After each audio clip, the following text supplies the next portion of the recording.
महा-डी-बी-टी scholarship 2026-27 तर संपूर्ण विद्यार्थ्यांना अगोदर आपले रजिस्ट्रेशन करून घेणं गरजेचं आहे। तर कोणत्या विद्यार्थ्यांना रजिस्ट्रेशन करायचे आहे बघू शकता। तर ज्या विद्यार्थ्यांना स्कॉलरशिपचे फॉर्म भरायचे आहे त्यांना रिन्युअलचे फॉर्म असो किंवा न्यू फॉर्म असो, म्हणजे फर्स्ट इयरचा विद्यार्थी असो किंवा सेकंड इयर, थर्ड इयर किंवा फोर्थ इयरचा विद्यार्थी असो, त्या संपूर्ण विद्यार्थ्यांना आपले नवीन रजिस्ट्रेशन महा-डी-बी-टी 2.0 या साईटवर करून घ्यायचे आहे आणि त्या लॉग इनमध्येच तुम्हाला तुमचे जुने फॉर्म दिसून पडणार आहे आणि त्याचबरोबर तुम्ही नवीन फॉर्म सुद्धा त्याच लॉग इनमधून भरू शकणार आहे। त्यासाठी तुम्हाला सर्वात प्रथम रजिस्ट्रेशन, त्यानंतर तुमची महा आय डी ही तयार करून घेणं गरजेचं आहे। तर आय डी तयार कशी करणार बघू शकता। तर 24 तासामध्ये तुमची जी आय डी आहे ही तुम्हाला मिळू शकते। तर सर्वात प्रथम तुम्हाला महा-डी-बी-टी 2.0 2026-27च्या साईटला व्हिजिट करायची आहे।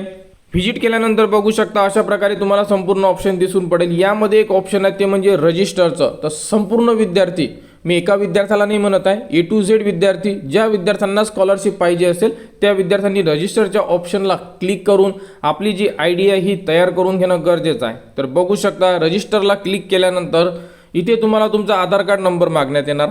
त्यानंतर इथे चेकबॉक्स क्लिक करायच्या अगोदर तुम्हाला हा जो स्क्रोल आहे हा खाली करून घ्यावा लागेल। यामध्ये दिलेली संपूर्ण जी इन्फॉर्मेशन आहे ही तुम्ही रीड करू शकता, ठीक आहे। त्यानंतर तुम्हाला OTP पाठवा इथे क्लिक करावं लागेल। तर आधार कार्ड नंबर टाका, चेकबॉक्सला क्लिक करा आणि OTP पाठवा इथे तुम्हाला क्लिक करावं लागेल, कारण की महा आय डी ही गरजेची झालेली आहे संपूर्ण स्कॉलरशिपसाठी। अशा प्रकारे माहिती मिळालेली आहे, त्यामुळे संपूर्ण विद्यार्थ्यांना अगोदर आपले रजिस्ट्रेशन कंप्लीट करून घ्या। आपल्याकडे महा आय डी एक तुम्हाला आय डी कार्ड मिळून जाणार, ते तुम्हाला 24 तासामध्ये मिळू शकते, ठीक आहे। रजिस्ट्रेशन करणं गरजेचं आहे। तर रजिस्ट्रेशनची संपूर्ण प्रोसेस आपण या व्हिडिओमध्ये बघणार आहे। तर सर्वात प्रथम आधार कार्ड नंबर टाकला आपण आणि आता OTPला क्लिक केलं तर बघू शकता तुमच्या आधार कार्डला जो मोबाईल नंबर लिंक असेल त्यावरती तुम्हाला एक OTP आलेला असेल। तो OTP तुम्हाला इथे इन्सर्ट करायचा आणि त्यानंतर इथे तुम्हाला सबमिटला क्लिक करायचं, म्हणजे सत्यापित करायला क्लिक करावं लागेल। आणि जर OTP आला नसेल तर तुम्ही OTP पुन्हा पाठवा इथे क्लिक करून, म्हणजे रिसेंट OTP करू शकता। परंतु एक गोष्ट लक्षात ठेवा, आधार कार्डला जो मोबाईल नंबर लिंक असेल तो सुरू असणं गरजेचं आहे, कारण की OTP त्याच नंबरवर जाणार तुम्हाला। तर OTP आला असेल तर OTP इथे इन्सर्ट करा आणि त्यानंतर सबमिटला क्लिक करा।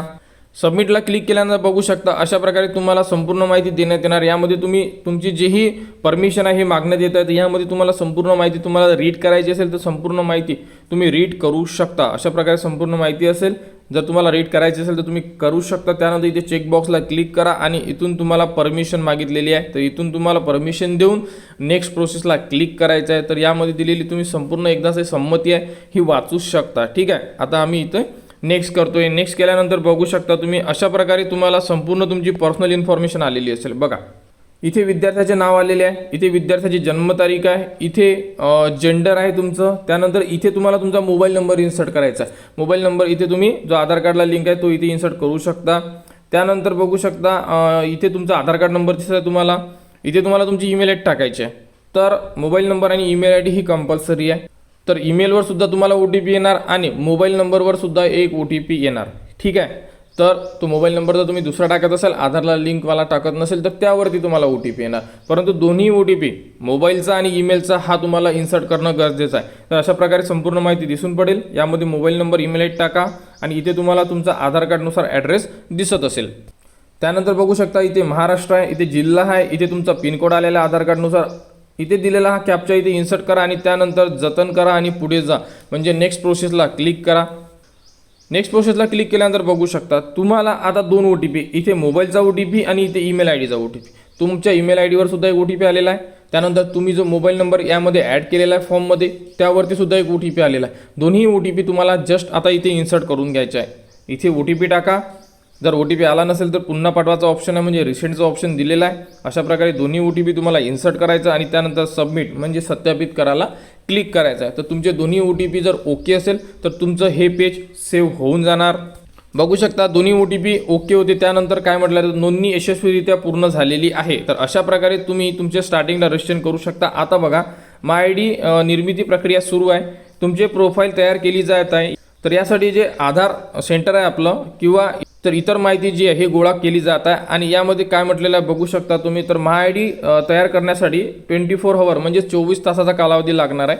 आणि आता पुढे काय करायचं बघा, तर महा आय डी तयार करण्यासाठी जी माहिती आहे हे गोळा केली जात आहे आणि त्यानंतर तुमचे जे प्रोफाईल एकदा तयार झाले की तुम्हाला 24 तासामध्ये SMS आणि ईमेलद्वारे कळवण्यात येणार आहे की तुमची जी महा आय डी आहे ही तयार झालेली आहे आणि तुम्ही तुमची महा आय डी तुमच्या लॉग इनमध्ये जाऊन स्टार्टिंगला जेव्हा तुम्ही पहिलं रजिस्ट्रेशन करणार तेव्हा तुम्हाला डायरेक्टली डाउनलोड करण्यासाठी ते ऑप्शन येऊन जाणार. त्यामधून तुम्ही तुमची जी महा आय डी आहे ही तुम्ही डाउनलोड करू शकता, ज्यामध्ये तुम्हाला आधार कार्ड जसं आहे आपलं त्याचप्रमाणे एक कार्ड मिळून जाणार आहे. ते कार्ड कसं असणार आहे हे सुद्धा तुम्हाला आपण याच व्हिडिओमध्ये दाखवणार आहे.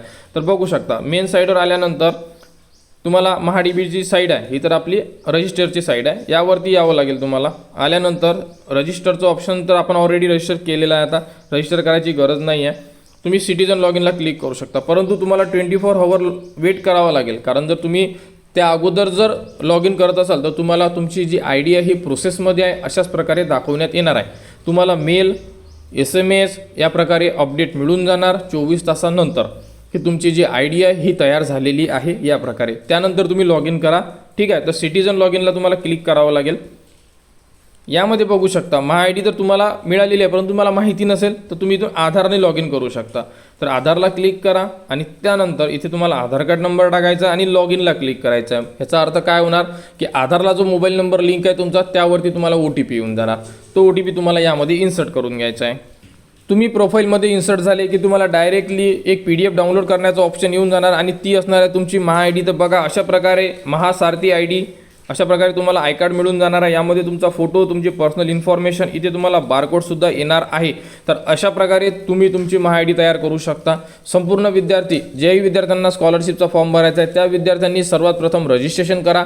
या प्रकारे आपली आय डी तयार करून घ्या आणि त्यानंतर तुमची आय डी बनल्यानंतर तुमचे जे फॉर्म आहे हे तुमच्या लॉग इनमध्ये उपलब्ध करून देण्यात येणार आहे. जुने फॉर्म आणि नवीन फॉर्मसुद्धा तुम्ही भरू शकता, परंतु काही छोट्या छोट्या अडचणी आहेत त्या अडचणी दूर झाल्या, तुम्हाला कॉलेजकडून संपूर्ण माहिती मिळाली की त्यानंतर तुम्ही तुमचे फॉर्म भरू शकता. तर या प्रकारे सर्वात प्रथम A to Z विद्यार्थ्यांना, जे विद्यार्थी एज्युकेशन स्कॉलरशिपचा फॉर्म भरणार आहे त्यांना महा आय डी तयार करून घ्यायची आहे.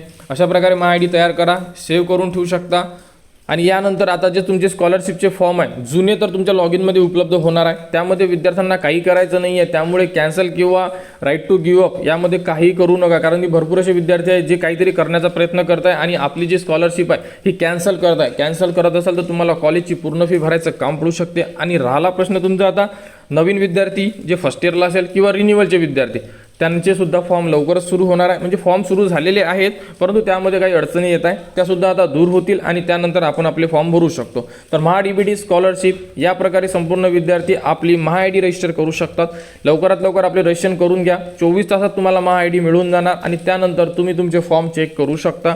तर महा DBT 2.0 2026-27च्या अपडेटसाठी आपल्या चॅनलच्या कनेक्टमध्ये राहा. चॅनलला सबस्क्राईब करा व हा व्हिडिओ इतरांपर्यंत शेअर करा.